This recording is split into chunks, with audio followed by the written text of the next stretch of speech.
So I'm Danielle Turchiano. I'm from Variety, a senior features editor in television, and I'm really excited to be able to talk about a movie tonight because I know a lot of you know Justin probably from Jane the Virgin. That's how I first met Justin. But obviously, as you've seen, he's an acclaimed director. He's also an acclaimed producer. So let's bring him out here, Justin Baldoni.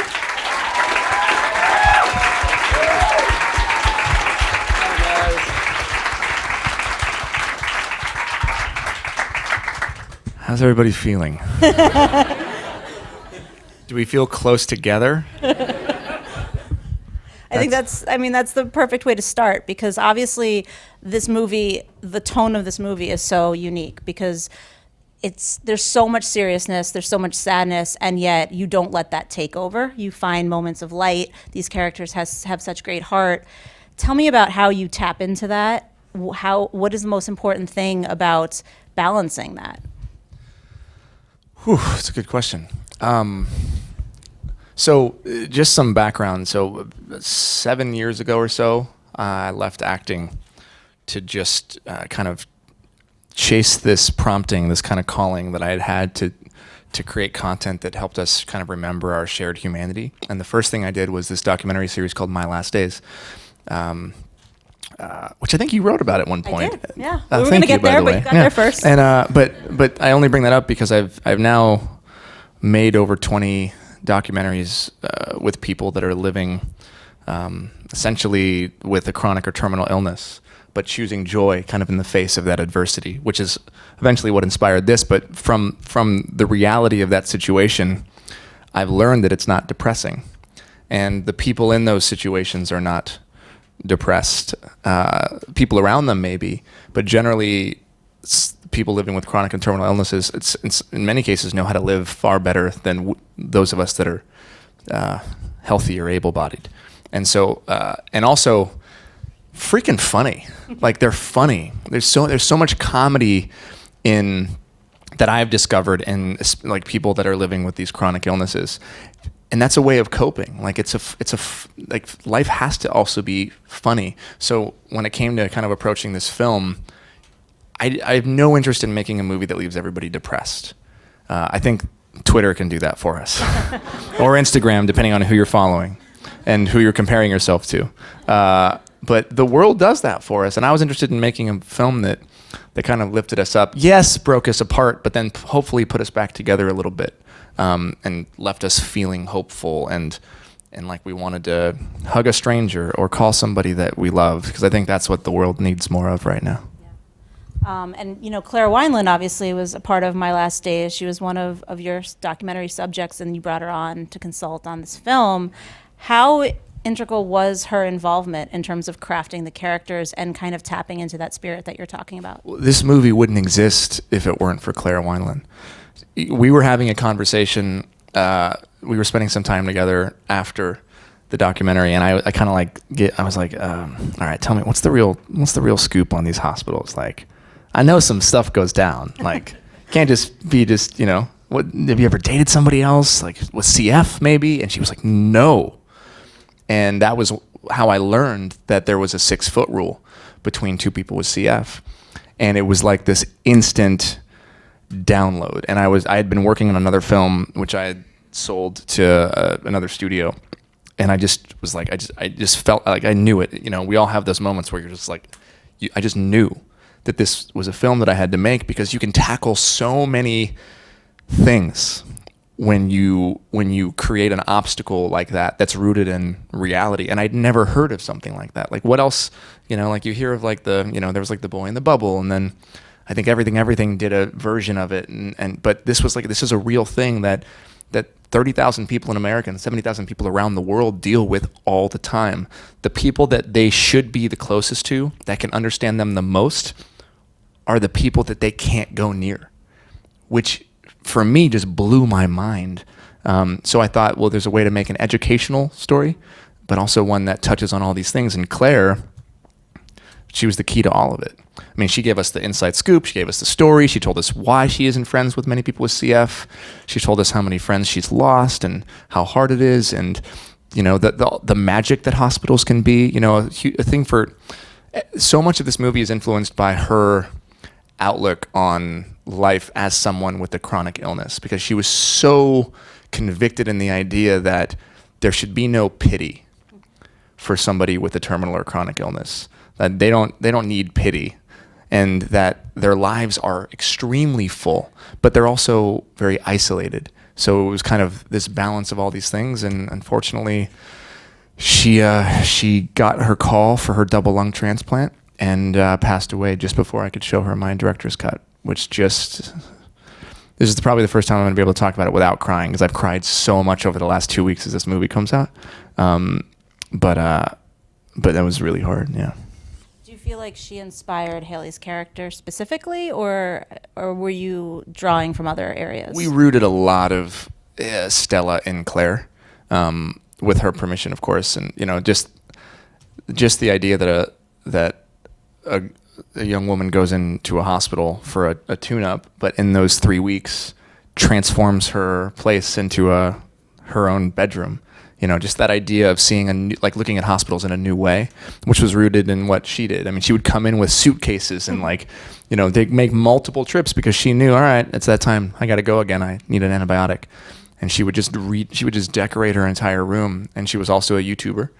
And I thought the YouTube aspect of it, besides being true to Claire, would be an interesting way to tackle so much of the backstory and kind of the basics of what CF is and the educational aspects of. And I also thought it could be an interesting device to have him fall in love with her via the YouTube, because they can't touch. So it did a lot of different things for us. It set up a lot of the CF, the illness, the lung transplant, the 5 years. We kind of leaned into that a bit.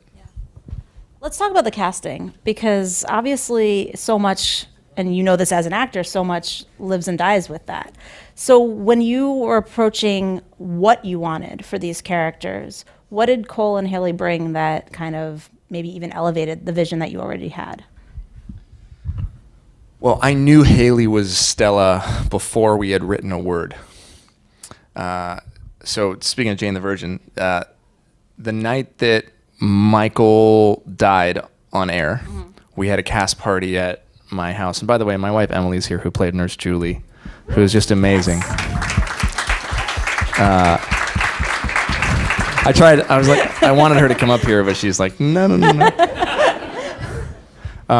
So we had a party at our house, and that was the week I had sold the movie to CBS, and I sold it off a pitch, and I hadn't hired the writers yet. And Haley was over with Brett, and Brett plays Michael, and they're now engaged. They were just dating before. And she was just laughing and being goofy and silly. And I remember looking at her, and I looked over to my wife, and I got the chills, my goosebumps, my hair stood up on my arm. And I looked at her and I'm like, oh my God, you are the lead in my next movie. My first movie, really. And, I hadn't made a movie, and she's like, okay, sure, Justin, whenever you make it. It's like, okay. I'm like the guy who's off making documentaries about people who are dying and, things that necessarily want to be in that movie. And she doesn't want to be in that movie. But interestingly enough, the studio asked me to go down a different path, and we there was a bit of a creative battle, and I got a real interesting peek. Everybody in here for the most part is an actor, yeah? Okay. So I got a really interesting peek into what's behind the curtain of what goes into this process, and there was pushback, mainly because she hadn't starred really in anything and didn't have any box office success and didn't have a big following, and was always playing the best friend to the lead and was typecast as that. And it drove me crazy. So I was meeting with these actresses and knowing the whole time, I felt like I was cheating on my own character, because I knew, and I trying to force myself to, and even the actresses that I was meeting with were like, I know you're not into me. It was super talented, really sweet, would have been a very different movie, because she had this innate, this spark, this tangible joy that when you look at her, you felt like you knew her, you felt comfort, you felt, at ease and at peace, and you smile. Like when she smiles, you smile, and that's a rare thing. And in a movie that could go so dark or could go so heavy, I'm so interested in playing the opposite of that. And you have to have like a heroine who is light, because otherwise then it just becomes this thing. It becomes dark, or it just wasn't at all what I was interested in. So, long story short, she ended up passing after I came back to her a year and a half later. She was like, "No, I just don't think I can do this." And she came over to Jane the Virgin on my lunch break, and we sat down for an hour and we talked, and I convinced her to do the movie. And the studio jumped in and said yes, and that was it. And Cole was the only actor I met with. And interestingly enough, it wasn't. The studio was very interested in him based on he's having a bit of a moment and kind of a resurgence, and he's very handsome and dynamic and funny. But I watched his interviews. So here's a little tip. I wasn't as interested in what he did on Riverdale as I was with who he was outside of Riverdale. And I watched. I went on YouTube and I watched him talking, about Riverdale, or him with his cast members, and I was looking for that. I wanted to see who he was, because on a CW, we asked, as an actor on a CW show, I'm tasked with doing a certain thing. There's not a lot of freedom. You do that. That's your job. I'm at 6 a.m. this morning, I was Raphael, and that's what I am. But I was interested with who he was outside of it, and he was really smart and interesting and funny, and he had all those he had all the idiosyncrasies that I wanted Will to have. So, I talk to actors all the time who say their favorite directors are the ones with acting experience, because they understand what you go through to transform into a character.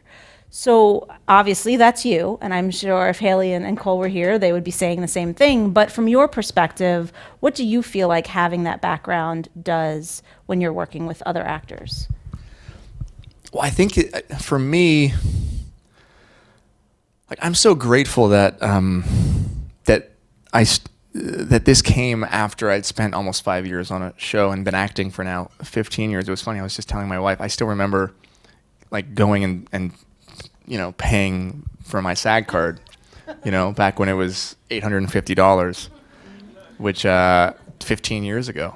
And so I think that having all that experience and having been through the torture that is being an actor in Los Angeles, and a 10-year overnight success, and the constant rejection, and the feeling, and the putting your heart out there and getting it stomped on, and being a guest star or a co-star, and feeling like you don't belong and you're not I've experienced the whole gamut of emotions of what it is to be an actor, and I've come to the realization now on the show that I'm on, and having done it for so long, that the best acting is done in an environment that feels safe, where you feel loved and supported, and where it's okay to make bad choices, where there isn't a fear that you're going to do something wrong.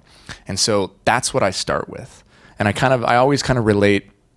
I relate it to kind of the difference between your grandma's cooking and a restaurant's cooking, which is your grandma could have made the same, in my case, pasta as whatever restaurant. But when my grandma made it, it was so much better, because she made it with love, with a pure intention to please her grandson. Mm-hmm. And I feel like the same thing needs to happen on sets with actors. And that's how I approach my sets, at least, which is I start the day with love. I make sure that they know that it's safe, and all the crazy shit that happens when you make a movie has to not get to them. So I try to create this protective bubble around them, so that as the world's falling apart, literally 7 feet away, it's my job as the director to make sure they don't know that, and that I'm cool, and that they're safe. And I think once they feel safe, we can have this dialogue, this language. I threw out half the lines in the movie because I was so interested in what they felt the characters would say, and where they were emotionally, and we would brainstorm together and collaborate, and because I'm on a show where you can't change a line, and that's a style But for me, filmmaking is collaborative. It's organic. It's alive, and I've always longed to be a part of the process as an actor. So in this case, I got to create it as a director, and I just hats off to them because they really trusted me and they dove in. When you look at hearing that you allow them to change lines, now I'm like rethinking everything I knew about this movie, about like where things came from and who's responsible for what. So when you look at overall the movie, is there a particular moment that you feel like this is my heart on the screen? This is purely the pool me? scene. The entire pool scene is like from beginning to end is for me the movie. Like if that was the only scene you saw from this movie, I think you would get the movie.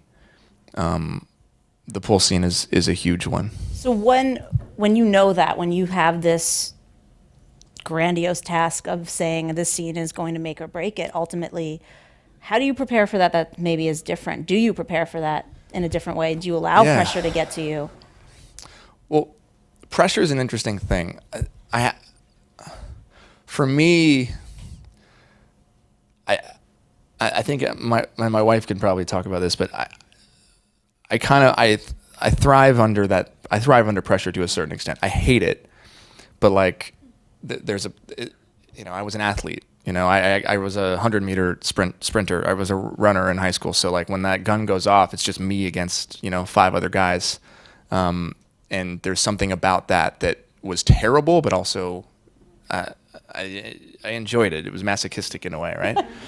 Sure. But for that pool scene as an example, we shot this whole movie in 25 days, and normally directors get 8 weeks of prep, and I only had 5. So this was a really difficult experience, one that I probably won't repeat in this way.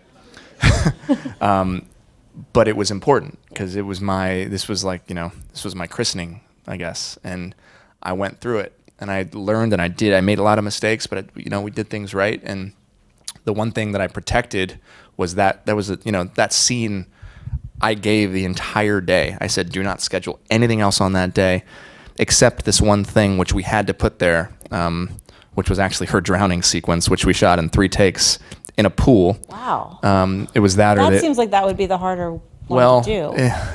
That's a story for another time. Okay. We'll see if that makes the behind the scenes on the DVD. All of us pulling our hair out. But no, so we were shooting at a faster than a TV pace, but that was a day where we basically spent 9 hours shooting that scene, and I covered it from every which angle because knowing the audience we're making it for, an ADD generation that more than likely when it comes on DVD will be tweeting or watching their Instagram while watching the movie. You can't just sit and watch 2 people talk for 6 minutes. So I needed to make sure I shot it in the way that I wanted to shoot it. So yeah, we really protected it and took a lot of time. And there's other aspects of the movie that are like, the surprises were really important to me and fun, like making the hospital romantic. I'm a big surpriser. I surprise my wife like every 6 weeks, it seems like. She doesn't even get surprised anymore, which is my own challenge. Right. But like the balloons, it's, the song was very personal. There's a lot of personal things to me in the film. My grandmother, who was speaking of pasta, her name was Grace, so I named the hospital St. Grace. My son is the baby in the movie, the beginning and the end. There's little Easter eggs throughout the whole film. But when he sings to her that song, there's a song that my grandfather sang to me, and that he sang to my grandmother. There's just a lot of that. So there's a lot of heart into it.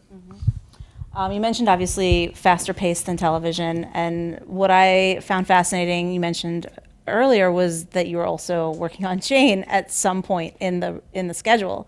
So how do you balance? What's the key to? And not just the 2 jobs, but you bring up your family. They're very important to you. We all know that from Instagram. Like, what is the key to finding? That sounded more flippant than I meant it to. It's but what is the key to balancing all of these things and being able to succeed at all of these things?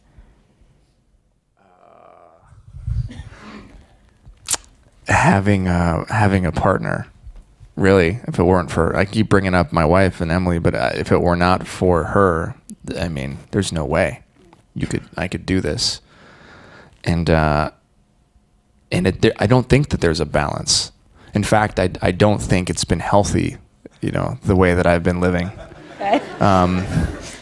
Yeah, I'm not going to be like, Gary Vee's awesome, but I'm not going to be up here like Gary Vee being like, you got to fucking hustle and you got to do it all and like, don't sleep, because there's consequences to that. Premature aging, like, well, season 1 to season 5, Raphael looks very different. like you're like, what did he go through? Well, a telenovela. I don't think that there's a balance, and I also think there's a reason why series regulars don't direct studio movies. It's crazy, So the reason why I had 5 weeks really to prep was because Jane ended. I had a couple days off, and then we jumped into the movie and we moved to New Orleans, where we shot this. By the way, we shot this in New Orleans, and so all the snow and everything was all CGI. So yeah, it was terrible. It was 105 degrees the whole time we were outside. They had ice vests on. It's a whole thing. I know everyone's like, what? That was your choice. No, that was a studio choice. Okay. Yeah, it was a $7 million movie, and tax incentives are huge. I was like, let's go to New Zealand because it was winter. And they're like, let's go to New Orleans. Yeah. So imagine, like, I'll get back to your question, but, in full honesty, this is really what this is about. My first movie, no prep time. Right. And I'm like making a winter movie in New Orleans where my actors can't touch. And I'm like, what the hell was I thinking? And then magic happens and you're able to do it. But I don't have an answer to how I balance it. I think it's nearly impossible. And I've been, my wife and I just say this is a building period because you don't get opportunities that often like this. And there's sacrifice that has to happen. And sleep's one of them. And seeing my kids is one of them. And asking her to move to New Orleans with the family is one of them. But it's not a sustainable lifestyle. And it's not one that I would ever prescribe to anybody. The reward is beautiful, but again, this movie also could have been a massive failure, in which case, you kind of look back and you're like, well, was it all worth it? And when you deal with chronic and terminal illness and you spend time with people who don't have much time, you constantly ask yourself, well, what am I doing with my time? And is this valuable? And if I'm sitting on my deathbed, am I going to regret it? So we gave ourselves like a time period, and this is coming to an end of that time of building. Mm-hmm. I mean, simply just doing the two jobs at once too. You said something to me backstage earlier I thought was really interesting, that you said it kind of engages two sides of your brain. So did you find at any point in this process that like one fed the other and helped the other? Yeah, actually. So I finished the movie. Directors get 10 weeks to cut their film, and I for the most part got it done in 6 because I started on Jane the Virgin again about week 6 and a half. And at that point, we still had a good month of work left, but the most of the movie had been done, and I moved the edit bay to Manhattan Beach Studios where we filmed Jane the Virgin, and Scorpion got canceled, and we actually took over a few of the, like 3 of the Scorpion dressing rooms, which were 20 feet from my dressing room. So in this weird kind of like, how is this even real? I would go early to Jane the Virgin, go through hair and makeup, shoot 2 scenes, have an hour break if I was lucky, go into the edit bay for an hour, go back to Jane, have a lunch where I was editing, and then Jane would end. Maybe I would get done at 4 or 5 that day, and then I would edit until 9. And we did that for, 3.5 months through the whole process. And what I found was, and you guys will have to judge. I might, when the show comes out for season 5. But I did find that I was able to connect to the acting side of my brain a little bit easier. It was almost like I was on autopilot. Even the memorization this season and the lines would stick in a different way, where I could like look at it, and then I would be good because but I also have been playing the character for 5 years, and he's here now. Yeah. But yeah, it was very bizarre to go from like a super emotional thing and then have to figure out how to cut out a minute and a half of this section. But it was an amazing challenge, one that I hope I don't have to do again, for the sake of the people that I love and that love me. But yeah. We have some audience questions that I want to pepper in as well. And so one is from Kayla. She asks if you prefer directing film or TV and how directing this film compares to some of the others you've done. So honestly, I've done one episode of scripted television, which was on Jane, and one film, and then a whole bunch of commercials, music videos, and documentaries. A lot of documentaries. I really, if you take away like all of the things that like the difficult parts about making a movie, the things that, because I also produced this, so a lot of the things that you don't normally want to think about. The filmmaking, like being with my actors and the process is beautiful, and I loved it. In TV, as a director, you essentially work for the showrunner. So you kind of are a hired gun, and you have to be creative within a certain set of rules. As a filmmaker, as a director, you are the showrunner, you're the boss. So everybody has to come to you with questions, and it's literally all in your mind. So you have to build the world. So I much prefer that. Only because it's a different set of rules. It's freedom, and you can do literally whatever you think serves the story the best. And then documentaries, it's wide open. You're following a real life organic subject, and the rules by which you can create are basically based on the circumstance and the situation that you're in, which again is another exciting thing because you can plan, but then things go awry or different, and you get to kind of craft a narrative on the fly. So they're all different. What I did find was the 12 or so years I've been directing, I had to use every set of tools that I had acquired, which I didn't think I would on this film. Down to I had the camera on my shoulder 20%, 15% of the time, because I just had in my head what I needed, and had a hard time verbalizing it when there was 3 minutes before we were going to lose the light or whatever it was. Yeah. What do you feel like you've learned from this movie that you would do differently the next time? Is there anything? Yeah. I mean, aside from the doing it at the same time as Jane. Oh, besides that one. That's small potatoes. Well, I think prep time is really. The next film I'm shooting in August. I have 8 weeks, which seems like a lifetime of difference. Because I remember the feeling of like the end of the 5th week, and I was like, this can't be happening tomorrow. This is not. We're not. No. We need 2 more weeks or 1 more week or. That's one.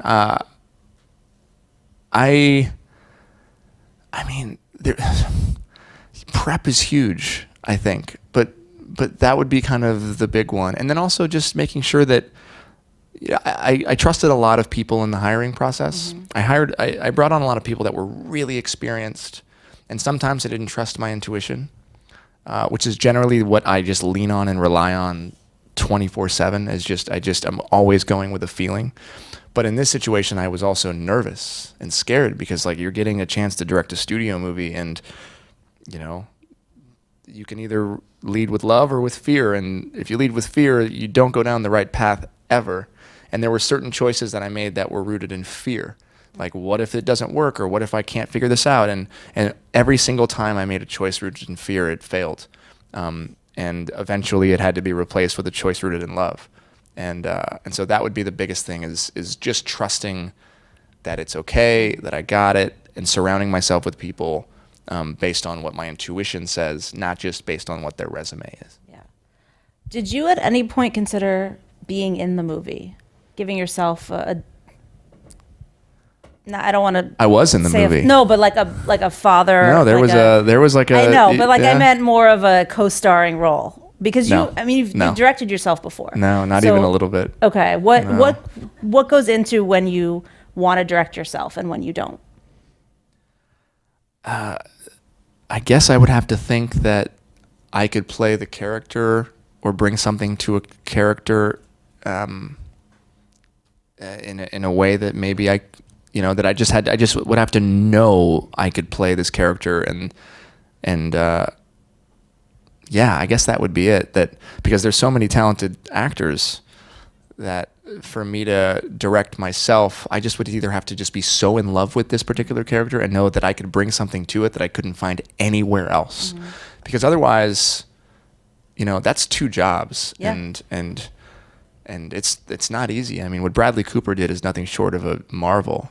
He had 3 years to do it, you know, and he didn't do anything else for those 3 years. We had the same colorist. Stefan is a good friend of mine and told me a lot about his process, but he had 3 years to make that movie. And I don't know how he did it, but he did it. I don't know how Ben Affleck does what he does.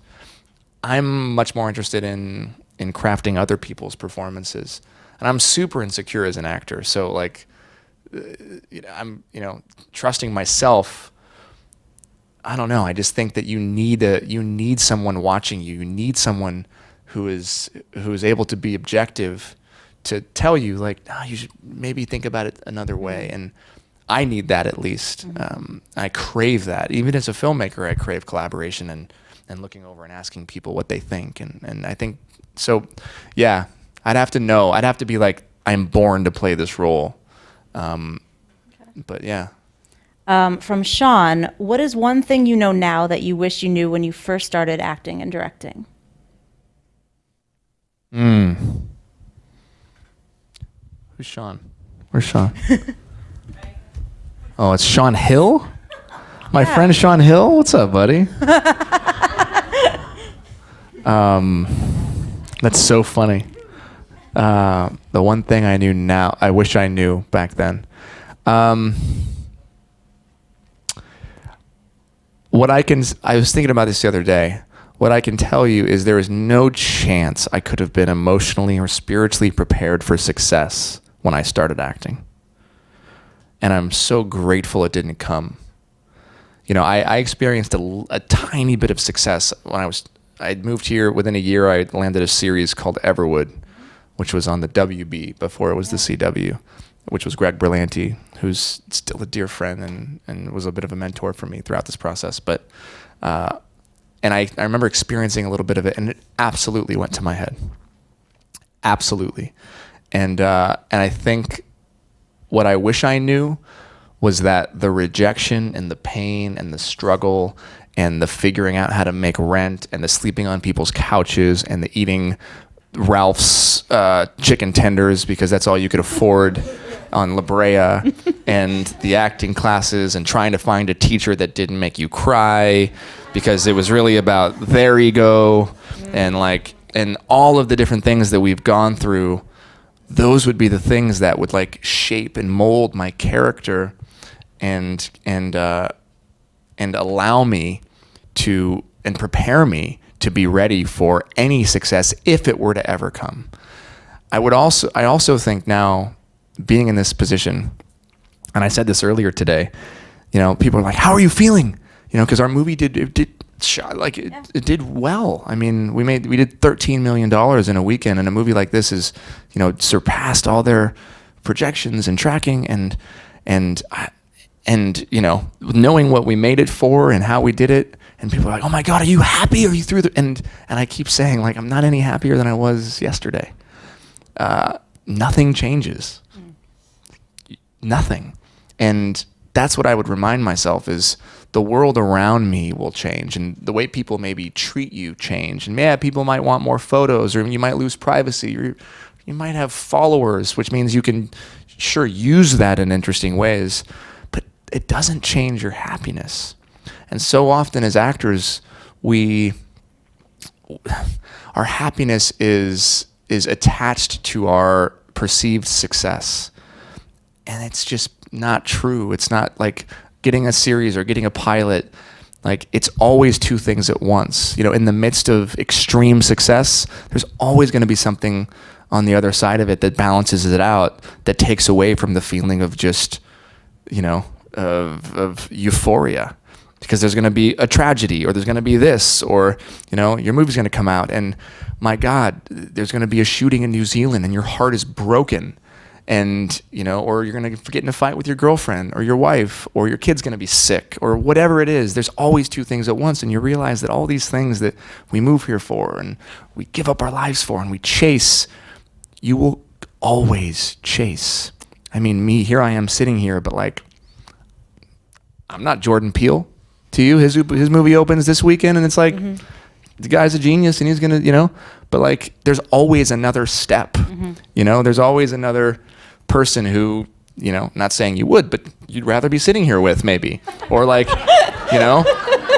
or like as Ellen jokes, like when you go to these industry parties, it's like you're talking to somebody and you're like, ooh, a better person, over there, right? Like, and that's just the way it is, which means like if you base your happiness on that, on being that person, that better person, or that more interesting person, or that successful person, or your box office, or whatever it is, then